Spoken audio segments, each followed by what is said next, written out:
Hi friends, നമുക്ക് ഇന്നൊരു മുരിങ്ങയില തോരൻ ഉണ്ടാക്കിയാലോ.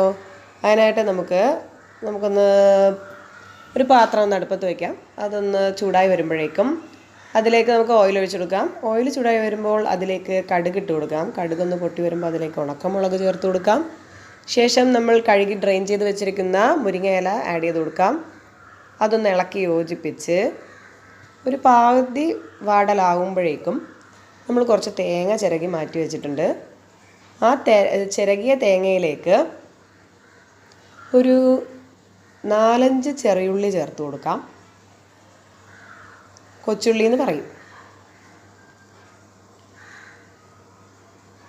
4-5 ചെറിയുള്ളി ചേർത്ത് കൊടുത്തിട്ട് ഒരു 3-4 അല്ലി വെളുത്തുള്ളി ചേർത്ത് കൊടുക്കാം. അതിലേക്കൊരു 1/2 ടീസ്പൂൺ നല്ല ജീരകം ചേർത്ത് കൊടുക്കാം. 2 പച്ചമുളക്, എരിക്ക് ആവശ്യത്തിനായ 2 പച്ചമുളക് ചേർത്ത് കൊടുക്കാം. 1/2 ടീസ്പൂൺ മഞ്ഞൾപ്പൊടി ചേർത്ത് കൊടുക്കാം. പാകത്തിന് ഉപ്പും ചേർത്ത് നമുക്കൊന്ന് ചതച്ചെടുക്കാം. നമ്മൾ മുരിങ്ങയിലയിൽ ഉപ്പ് ചേർത്തിട്ടില്ല. ഈ കൂട്ടിലാണ് നമ്മൾ ഉപ്പ് ചേർത്തിട്ടുള്ളത് പാകത്തിന്.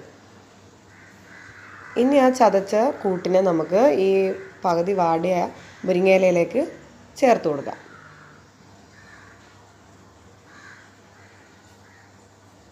ഇനി നമുക്കിതൊന്ന് നന്നായിട്ട് ഇളക്കി യോജിപ്പിക്കാം.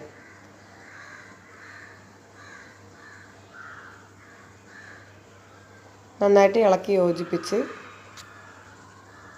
വരുമ്പോഴേക്കും നമ്മുടെ മുരിങ്ങയില തോരൻ റെഡി ആയിട്ടുണ്ട്.